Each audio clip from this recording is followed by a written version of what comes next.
हाय मेरे वीर, रवि के बिंदास बोल में आपका स्वागत है।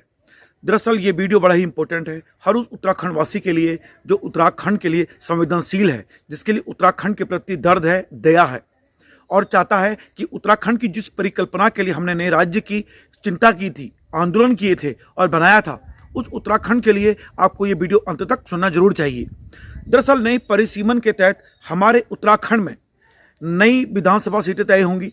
अभी मैं बताऊं आपको, पूरे उत्तराखंड का जो अगर मैं मान लूँ 100% हिस्से में 85% भौगोलिक क्षेत्र जो है वो पर्वतीय क्षेत्र में आता है। सिर्फ 15% जो क्षेत्र है वो मैदानी क्षेत्र को मिला हुआ है।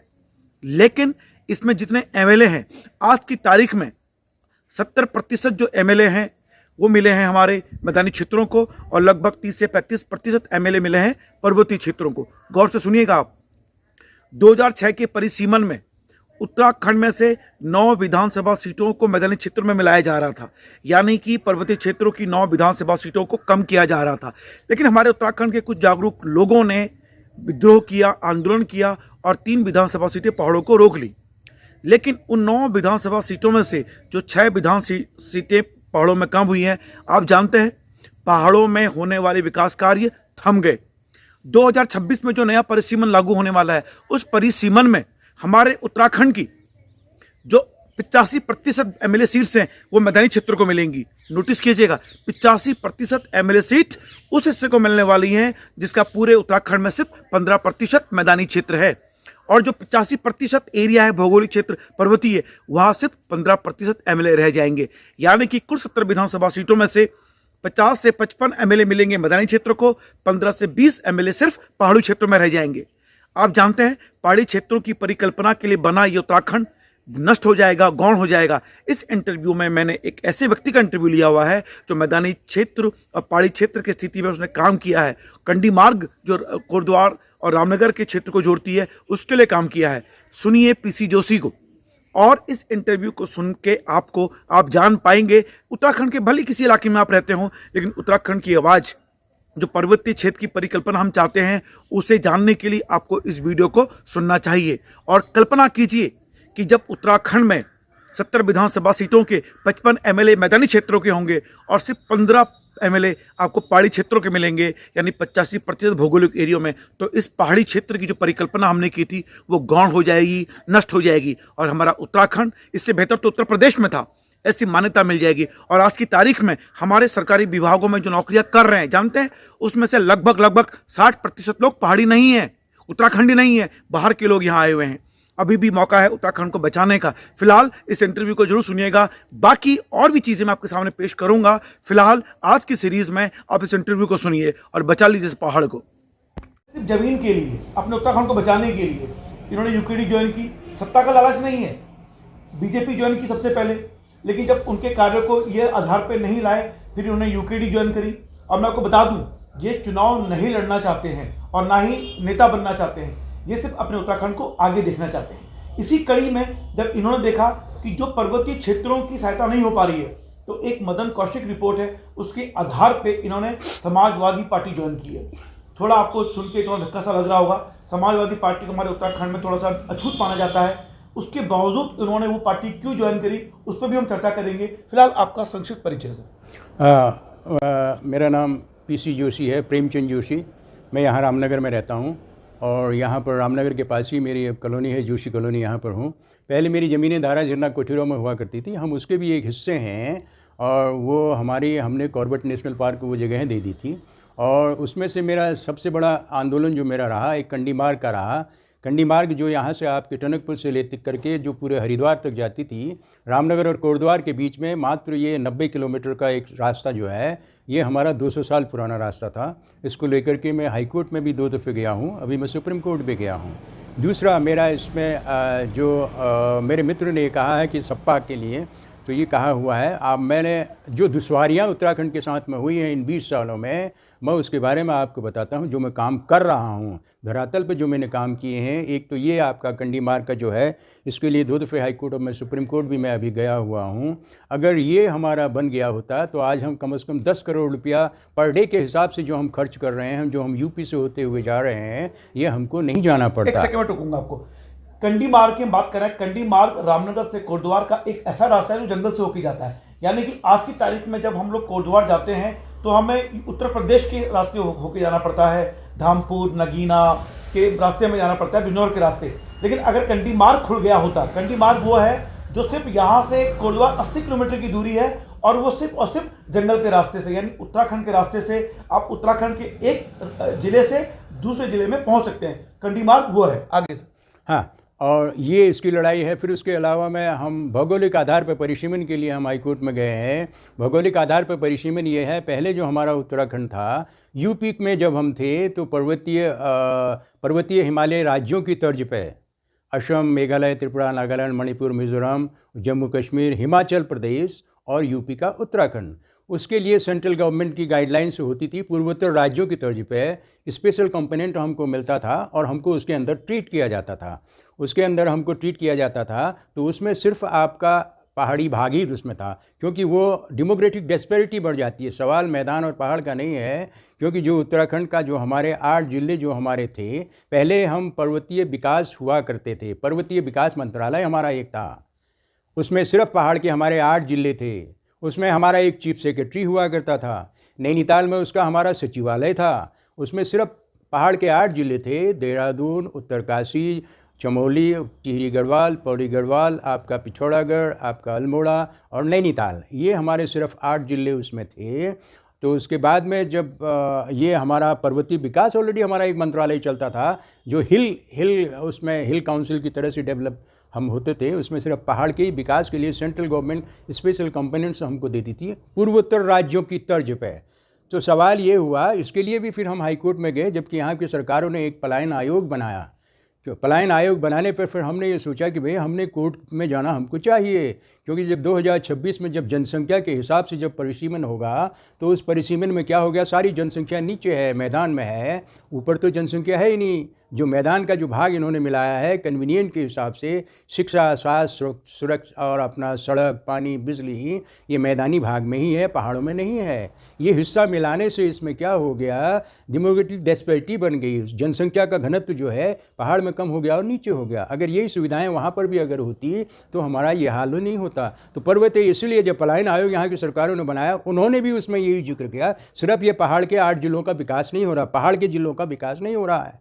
तो मैं इसीलिए अपनी बात को जो कहने के लिए, जो मेरी रिसर्च चल रही है, जो भी हमारा काम चल रहा है, हम ऑनरेबल कोर्ट में, हाई कोर्ट में गए, तो उनको हमने कहा, माननीय, जब 25 साल के बाद में 2026 में जब परिसीमन होगा तो हमारी तो 20 सीटें नीचे चली जाएंगी, हमारा सारा डेवलपमेंट तो ख़त्म हो जाएगा यहाँ पर।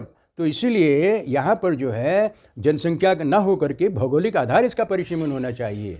तो कोर्ट ने हमारी उस बात में उन्होंने मुहर लगाई है। तो उन्होंने कहा कि भाई आपका ये बात सही है, मगर ये लेजिस्लेशन का मामला है, जब तक आपकी विधायिका इसको डिसाइड नहीं करती तब तक उसमें कुछ नहीं होता। फिर भी आप सरकार के पास में जाइए, और हम भी सरकार से रिक्वेस्ट करते हैं। तो सबसे बड़ी हमारी जो वो है, पहले 2001 में जब परिसीमन हुआ था मित्रों, हम आपको बताएं, उस समय हमारी 9 सीटें मैदान में जा रही थी।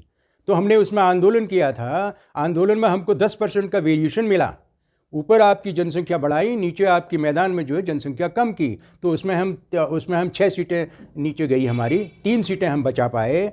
अब उसके हिसाब से वो 2001 की बात है। अब आप 20-22 सालों में जो परिवर्तन जो हुआ है, 30-35 लाख जनता नीचे चली गई है। चली गई इसलिए गई है क्योंकि फैसिलिटीज़ नहीं है। यही हमने ऑनरेबल हाई कोर्ट में भी हमने सबमिट किया था इसको कि साहब वहाँ पर ये है, इसकी वजह से ये पलायन भी बढ़ा है और हमारा जीना दुर्भर हो गया है। और ये सरकार ने जो पलायन आयोग बनाया, इसलिए हमने उनको जिक्र किया था। 94 में मुलायम सिंह ने भी एक कौशिक समिति बनाई थी, उसमें वो सारी चीज़ें दी गई थी, उसका सब कुछ लिया गया था। सिर्फ पहाड़ के जो ज़िले मैंने अभी आपको बताए कि भैया इसमें देहरादून, उत्तरकाशी, चमोली, टिहरी गढ़वाल, पौड़ी गढ़वाल, आपका पौड़ी, आपका नैनीताल, अल्मोड़ा और पिथौरागढ़, यही हिस्से इसमें मिलाए जाएं। अगर इसमें से किसी हिस्से को अगर बाहर रखा गया या किसी हिस्से को इसमें जोड़ा गया तो यहाँ पर जनसंख्या और भौगोलिक का घनत्व जो है वो ख़त्म हो जाएगा।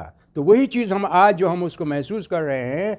2026 में जब परिसीमन होगा तब आपको सबको वो याद आएगी कि कौशिक समिति वो हिंदुस्तान में पहला जनमत संग्रह था। अब लोगों ने उसको नहीं पढ़ा, नहीं उसको किया। हिंदुस्तान में पहला जनमत संग्रह ये था, इसमें 5 कैबिनेट मिनिस्टर्स थे, 2 चीफ सेक्रेटरी इसमें थे। तो इसका एक 7 पेज का क्वेश्चनियर बनाया गया और वो सारा यहाँ पर भेजा गया डीएम को, कमिश्नर को। उसकी पहली बैठक 4 जनवरी 1994 को कौशिक समिति बनी। सर ये कौशिक समिति जो है ये उत्तराखंड के संदर्भ में थी, ये कहना चाह रहे हैं आप? जी जी जी, उत्तराखंड के ही लिए बनाई थी वो। उसमें सारा जो लॉजिक जो था, उसमें सारा कंपैरिजन जो पूर्वोत्तर राज्यों की तर्ज पे था, हिमालयी राज्यों की तर्ज पे था, इसमें ये था हम पर्वतीय विकास मंत्रालय पहले हमारा था, हमारा एक चीफ सेक्रेटरी अपना था यहाँ पर। सर एक सेकंड, मैं अपने दर्शकों को बताना चाहता हूँ कि दरअसल जो ये कौशिक समिति की बात हो रही है यहाँ पे, जब हम उत्तर प्रदेश में थे तो जो पर्वत के जो 8 जिले थे उन जिलों तक ये सीमित था, यानी पहाड़ी जो क्षेत्र था।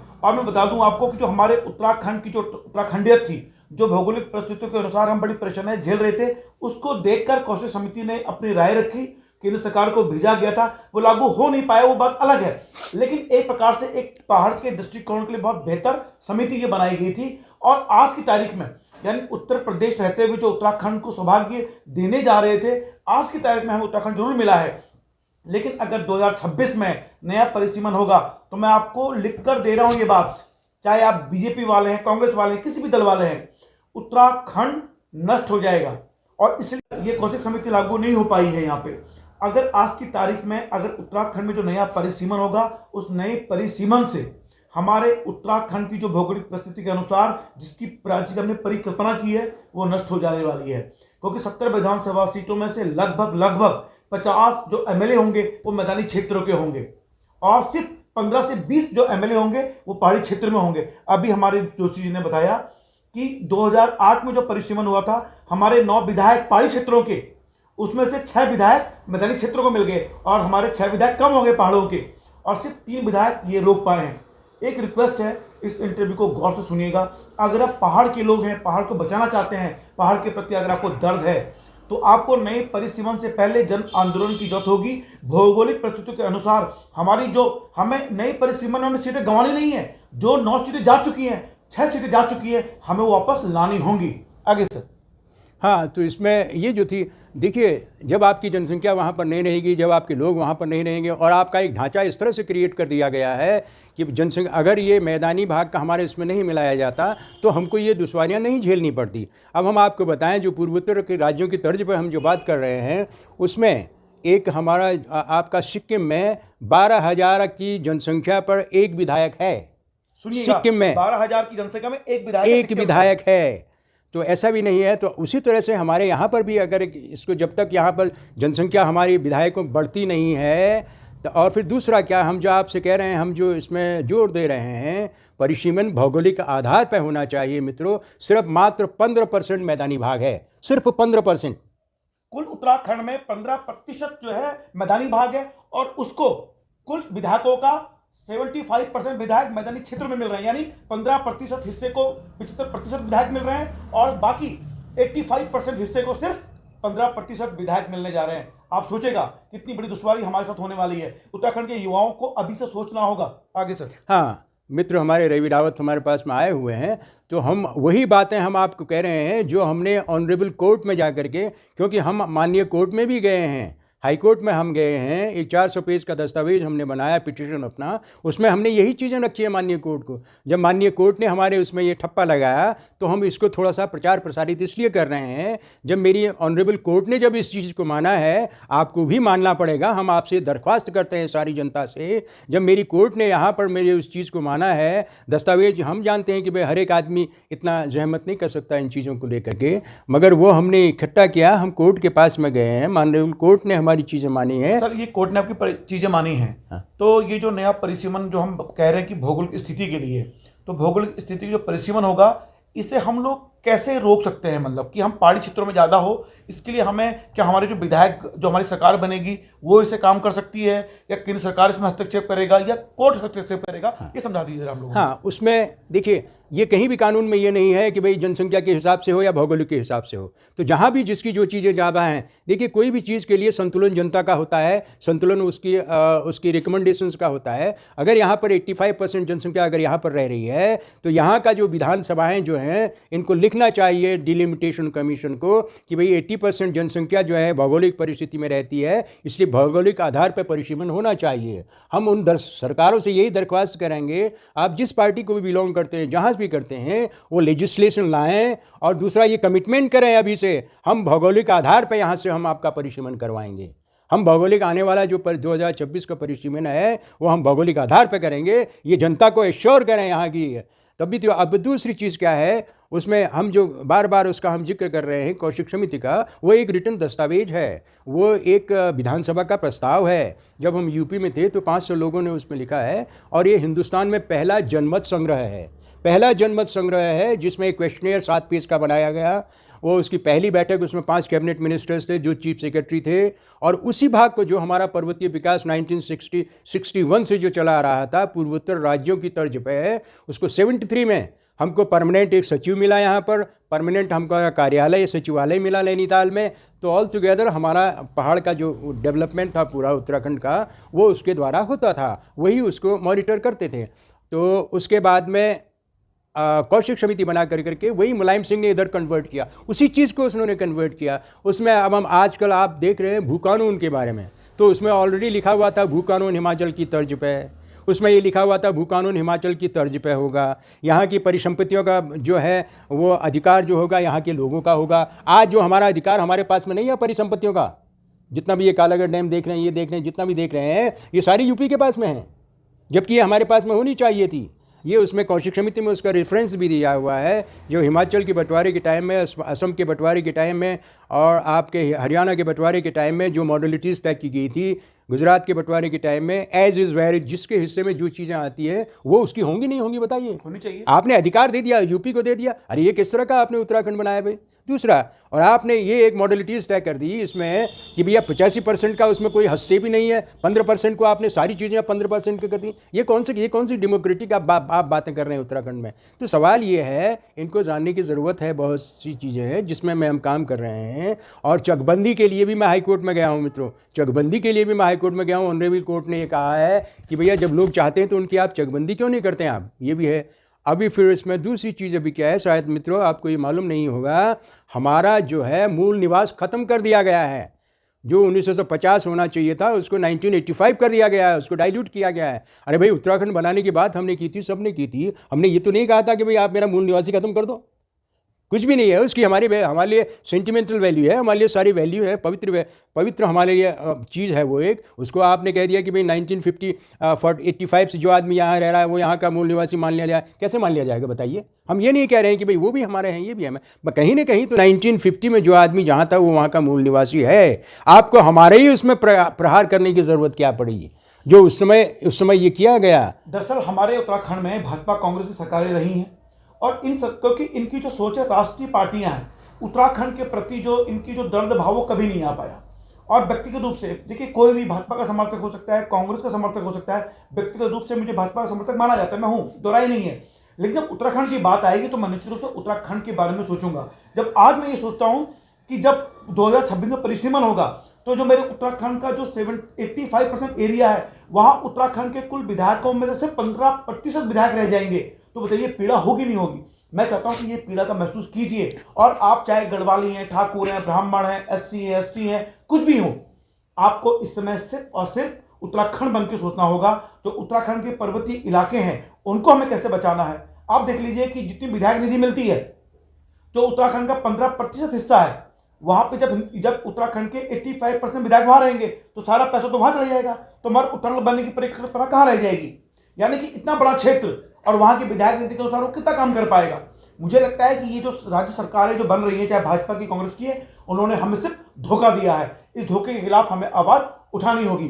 धन्यवाद जोशी जी आपका, आप हमारे सामने मौजूद हुए। लेकिन मैं एक चीज जानना चाहूंगा, मैं अपने दर्शकों के लिए और जो उत्तराखंड का नौजवान युवा है वो किस तरह से इस परिसीमन के मामले में और भू कानून के मामले में अपनी आवाज को एक आंदोलन का रूप दे सकता है और क्यों देना चाहिए, इतना हमें जरूर बताइए आप लोग प्लीज। हाँ मित्रों, ये बहुत अच्छी बात आपने कही है। सवाल ये है, देखिए युवा बहुत जो भी है वो हर एक देश की कहिए, प्रांत की कहिए, उसकी एक रीढ़ की हड्डी है। जब तक युवा ये सारी चीज़ों को उनको समझने की ज़रूरत है। ये सारी चीज़ें जो हमने 20 साल से जो हम रिसर्च कर रहे हैं, हमारी जहाँ भी आपको ज़रूरत होगी, युवाओं जहाँ पर भी आपको हमारी ज़रूरत होगी, आप हमको बुलाइए। हम जो हैं अब इस उत्तराखंड की हम संपत्ति हैं। आप हमको बुला सकते हैं, हमसे जो हमने 20 साल में जो हमने किया है, जो कुछ करना चाहिए वो हम आपको दे सकते हैं। आप किसी भी पार्टी के हों, कहीं के भी हों, जब तक ये नहीं होगा आपका भौगोलिक आधार पर परिसीमन नहीं होगा, हमारा विकास नहीं हो सकता है। 2026 में जब परिसीमन होगा तो मित्रों हम ख़त्म हो जाएंगे। वही हमारी, और हम इस एज में भी हम अपने पहाड़ को शिफ्ट कर रहे हैं।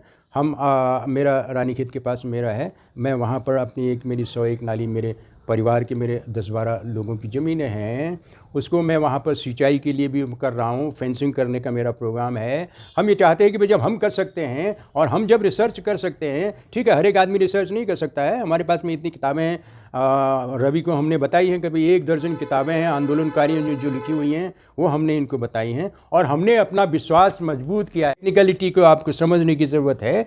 आप कभी भी आइए, कोई भी कभी भी इस विचार में कोई विचार करना हो इस बारे में, उसमें आपका स्वागत है और हम इसके लिए हमेशा तैयार हैं। बहुत धन्यवाद सर आपका। बस हमारा ये कहना है कि उत्तराखंड के लोग परिसीमन के मामले की गंभीरता को समझने की आवश्यकता है। निश्चित रूप से पहाड़ को बचाना है अगर आपको, तो इस मुद्दे पर आपको आज से ही 10 मार्च को कोई भी पार्टी जीते, निश्चित रूप से जान लीजिए मेरा उत्तराखंड हार रहा है। फिलहाल रवि के बिंदास बोल में इतना ही। अगर आपको चैनल पसंद आए तो सब्सक्राइब जरूर कीजिएगा, इस वीडियो को शेयर जरूर करें। दोबारा से हम जोशी जी के नए इंटरव्यू के साथ आपके पास मौजूद रहेंगे। कई विषयों पर उनसे हमने चर्चा करनी है। बहुत बहुत धन्यवाद जोशी जी।